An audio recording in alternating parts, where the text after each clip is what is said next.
দেখে নিচ্ছিলাম আজকের বাছাইকৃত সংবাদ শিরোনামগুলো। দাঁড়িপাল্লা প্রতীক সহ নিবন্ধন ফিরে পাচ্ছে জামাত। জি, এটা যে পাবে এটা কিন্তু আগেই সবাই ধারণা করেছিল, এবং মানে নিবন্ধন বাতিল যে কারণে হয়েছিল এগুলো নিয়ে নানা ধরনের বিতর্ক ছিলই। আর জামাত তো একটা অনেক পুরনো দল, কাজে ওই নিবন্ধন তখন যে অজুহাতে বাতিল করা হয় সেটা তো আসলে আমার কাছে তখনও গ্রহণযোগ্য মনে হয় নাই। আর এখন নিবন্ধন ফিরে পাওয়ার এটাতে আমি কোনো অন্যায় দেখি না। আমি মনে করি এটা খুব স্বাভাবিক নিয়মই হয়েছে। আর দাঁড়িপাল্লাটা তো অন্য ঘটনা, ওটা আপনার আদালতের আপনার একটা নির্বাহী আদেশের মতো প্রশাসনিক একটা সিদ্ধান্ত ছিল। সেই সিদ্ধান্তকে অনার করে নির্বাচন কমিশন তাদের যে আপনার প্রতীকের যে তালিকা, তাদের ৭৫টা প্রতীক আছে, সেই ৭৫টা প্রতীকের মধ্যে ৫০টা হলো ৫০টা রাজনৈতিক দলের জন্য, আর ২৫টা হলো বিভিন্ন স্বতন্ত্র প্রার্থীর জন্য। তো তাদের ওই প্রতীকের ৭৫টা তালিকার মধ্যে দাঁড়িপাল্লা ছিল না। এখন তারা কি নতুন করে সেই তালিকায় দাঁড়িপাল্লা ঢুকিয়েছে? আমি ঠিক জানি না কখন ঢুকালো, কীভাবে ঢুকালো, এবং যদি এত দ্রুত ঢুকিয়ে ফেলে সেটাও আবার কিন্তু নানা ধরনের প্রশ্নের মুখে পড়বে। কিন্তু তারা চাইতেই পারে আগে নিবন্ধনটা ফেরত পাওয়ার পর প্রতীকটা, মনে করি এটা মানে তারা যদি ঢুকায় তারপর এই ৭৫-এর মধ্যে, তাহলে এক কথা। কিন্তু এটা ঢুকিয়েছে কিনা আমি জানি না। আর যদি আপনি কীভাবে পড়লেন আমি তাও জানি না, মানে পেয়ে গেছে কিনা দাঁড়িপাল্লা এটাও আমি জানি না। তারা কি দাঁড়িপাল্লা পেয়ে গেছে, কীভাবে পাইল? এখনও তো ৭৫-এর মধ্যে তো দাঁড়িপাল্লা নাই। তাহলে কি তাদের প্রতীকের সংখ্যা বৃদ্ধি করলো? বৃদ্ধি করার জন্য তো একটা মিটিং টিটিং করতে হবে, এটা তাহলে আমি জানি না কিছু। আর যদি মিটিং করে প্রতীকের সংখ্যা বাড়াতে হয় তাহলে তো আরও অনেক প্রতীক ঢুকানো উচিত আমি মনে করি। কারণ এই সময়ের অনেক গুরুত্বপূর্ণ প্রতীক আছে যেগুলো নাকি আমাদের দেশে অনেকে চিনে, যেগুলি চেনে না এই ধরনের প্রতীক তো অনেকে। ঢেকি টেকি আছে, এগুলি কে চিনে? আজকাল পোলাপান চেনে না তো। কিন্তু এই প্রতীকেও কিছু আধুনিক বিষয় আনা উচিত, যেমন মোবাইল ফোন, এটা তো প্রতীকে কিন্তু নাই, এটা আসতে পারে। তো এরকম প্রতীক বাড়ালো কিনা আমি জানি না। তো আমি মনে করি যদি এটা হয়ে থাকে, মানে নিবন্ধন ফিরে পাওয়াটা তো এটা আদালতের আদেশ, এবং এটা হওয়াই উচিত আমি মনে করি। মাসুদ কামাল, ১৯৮৬ সালে থেকে এই বিতর্কটা আসলে তৈরি হয়েছিল জামাতের এই দাঁড়িপাল্লা প্রতীক নিয়ে, আপনি হয়তো জানবেন। তারপরে ২০০৮ সালে তখন নির্বাচন কমিশন যখন রাজনৈতিক দলের নিবন্ধন চালু করে, তখন চাহিদা অনুযায়ী দাঁড়িপাল্লার প্রতীক দেওয়া হয় জামায়াত ইসলামকে। কিন্তু ২০১৬ সালে আবার রাজনৈতিক দল বা প্রার্থীর প্রতীক হিসেবে দাঁড়িপাল্লা বরাদ্দ না দিতে ইসিকে তখন চিঠি দেওয়া হয়। আমি বললাম তো, জামাত অলরেডি দাঁড়িপাল্লা প্রতীক নিয়ে ইলেকশন ৬টা নির্বাচনও করছে, কাজে এটা তাদের, এবং এটা তাদের দলীয় প্রতীকও ছিল। তারপরে ২০১৬ সালে যখন নাকি হাইকোর্ট এবং সুপ্রিম কোর্টের বিচারকরা বসে একসঙ্গে একটা মিটিং করে তারা বলল যে যেহেতু হাইকোর্টের প্রতীক হলো দাঁড়িপাল্লা, মানে আপনার প্রতীক, ন্যায় বিচারের প্রতীক, তখন তারা বলেছিল যে এই প্রতীকটা না দেওয়ার জন্য। দেখেন আমি বলি একটা কথা, আপনি সময়টা খেয়াল রাখতে হবে। আমাদের দেশের যে কোনো সিদ্ধান্ত, সেটা রাজনৈতিক হোক, প্রশাসনিক হোক, এমনকি বিচার বিভাগীয় হোক, এটা দেশের জন্য একটা মর্মান্তিক মানে তথ্য। সেটা হলো সকল সিদ্ধান্ত কিন্তু আপনাকে সময়ের সঙ্গে চিন্তা করে বিচার করতে হবে। ২০১৬ সালে তখন আওয়ামী লীগ ক্ষমতা ছিল, তখন এদেশে যা কিছু হতো কর্তার ইচ্ছা হতো, কর্তৃর ইচ্ছায় হতো, ওনার ইচ্ছায় হতো। উনি চেয়েছেন বলে হয়েছেন বলে আমি মনে করি। যদিও তারপরে সেটাকে নানা ধরনের আবরণের মধ্যে ঢুকিয়ে ফেলে তারপরে সেই সিদ্ধান্তগুলি বাস্তবায়ন করা হতো। এটা তো বেসিক্যালি যে শেখ হাসিনার সিদ্ধান্তে হয়েছে, ওনার ইচ্ছার প্রতিফলন ঘটেছে, এতে আমার তখনও কোনো সন্দেহ ছিল না, এখনও কোনো সন্দেহ নাই। কিন্তু যেহেতু এটা বাতিল করা হবে, যেহেতু ওনাদের নির্বাচন কমিশনের যে প্রতীকের তালিকার মধ্যেই তো এটা নাই, তাহলে কি তালিকার মধ্যে এটা ঢুকাইতে হবে? না ঢুকালে আপনি কীভাবে তাদেরকে দিবেন, প্রতীক দিবেন?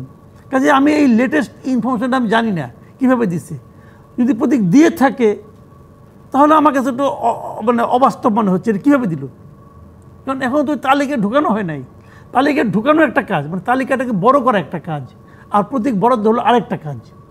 কিন্তু দুটো যদি একদিনে করে থাকে তাহলে বুঝতে হবে এটাও তাহলে সময়ের ফেরে হয়েছে। আজকে থেকে ২০ বছর পর আবার হিসাব করা হবে ২০২৫ সালে, তাহলে সরকারে কে ছিল, কীভাবে হইলো, তখন লোকে এইভাবে হিসাব করবে।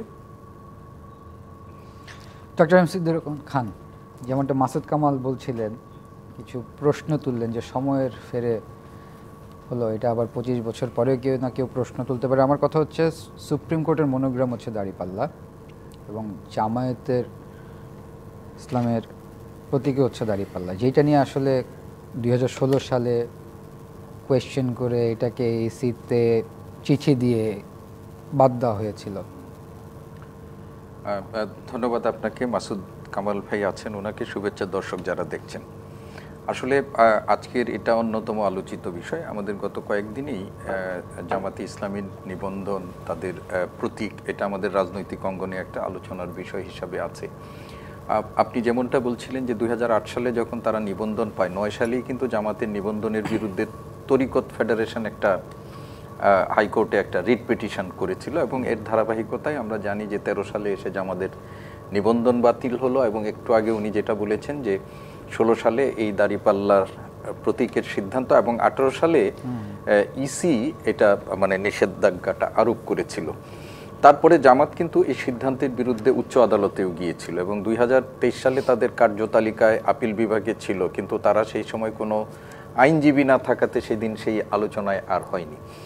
পরিবর্তিত রাজনৈতিক পরিস্থিতিতে 5 আগস্টের পর জামাতের উপর যে রাজনৈতিক নিষেধাজ্ঞা ছিল সেইগুলো প্রত্যাহার করা হয়েছে। জামাতের অঙ্গ সংগঠন কি বলে ছাত্র শিবিরের উপর নিষেধাজ্ঞা প্রত্যাহার করা হয়েছে, এবং শেষ পর্যন্ত উচ্চ আদালতে আপিল বিভাগের আবার জামাতের নিবন্ধন যেটি বাতিল করা হয়েছিল তার বিরুদ্ধে উচ্চ আদালতের রায় জামাতের পক্ষে পাওয়া গেছে, এবং এরই পরিপ্রেক্ষিতে ইসি সিদ্ধান্তের কথা আজকে আমরা জেনেছি। এবং এই যে আমি একটু আগে মাসুদ কামাল ভাই যেটা বলেছেন যে বাংলাদেশের জন্য এটা নিঃসন্দেহে খুবই একটা দুর্ভাগ্য যে সময়ের সাথে সিদ্ধান্ত পরিবর্তন হয়। সরকারের দৃষ্টিভঙ্গিতে অনেক জায়গায় যেগুলো সরকারের দৃষ্টিভঙ্গির বাইরে গিয়েও হতে পারে, কিন্তু আমাদের দেশে কিন্তু এর বাইরে গিয়ে হয়নি। এবং যেটা কাম্য, যে কতগুলো আমাদের প্রতিষ্ঠান আছে যে প্রতিষ্ঠানগুলোতে সরকার যেটি চাইবে সেটিরও হবে এরকমটা নাও হতে পারে, কিন্তু বাংলাদেশের বাস্তবতা আমেরিকার বাস্তবতা এক না। সম্প্রতি আমরা দেখেছেন যে মার্কিন যুক্তরাষ্ট্রে ডোনাল্ড ট্রাম্পের অনেক সিদ্ধান্তের বিরুদ্ধে সেই দেশের বিচার প্রশাসনের কাছ থেকে অনেক সিদ্ধান্ত এসেছে।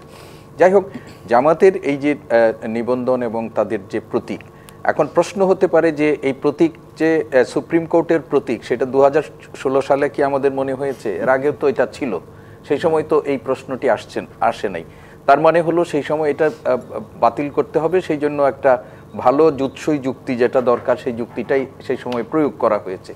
এখন আবার সময়ের পরিবর্তনে সেই যুক্তির বাইরেও এক যুক্তি উপস্থাপন হয়ে গেছে যে এই নির্বাচন নিয়ে একটু আগে বলেছেন 6 বার তো তারা নির্বাচনে অংশ নিয়েছে, এর বাইরেও তারা জাতীয় নির্বাচনের বাইরে অসংখ্য নির্বাচনে তারা এই প্রতীক ব্যবহার করেছেন তারা।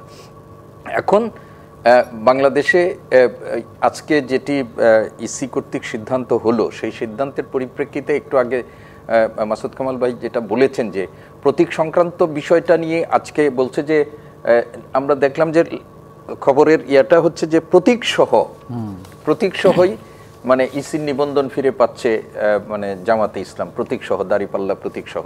কিন্তু প্রজ্ঞাপন জারি হয়েছে কিনা আমি জানি না।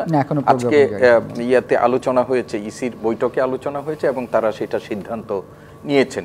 এর মধ্যে তারা যদি প্রজ্ঞাপনের আগে উনি যেটা বলেছেন যে প্রতীক তালিকায় যদি এটাকে তারা সংযুক্ত করে সেটি সিদ্ধান্ত দেয় সেটিই হবে ভালো। না হলে একটা নতুন করে বিতর্ক যে সিদ্ধান্ত মানে যে প্রতীক এখন অস্তিত্ব নেই সেই প্রতীককে যদি আগেই প্রজ্ঞাপন জারি হয়ে যায় তাহলে সেটা নিয়ে বিতর্ক হতে পারে, এবং আমরা এই ধরনের নতুন করে রেজিম পরিবর্তনের সাথে সাথেই মানে বিতর্ক নতুন করে তৈরি হোক সেটি তো আমরা চাই না।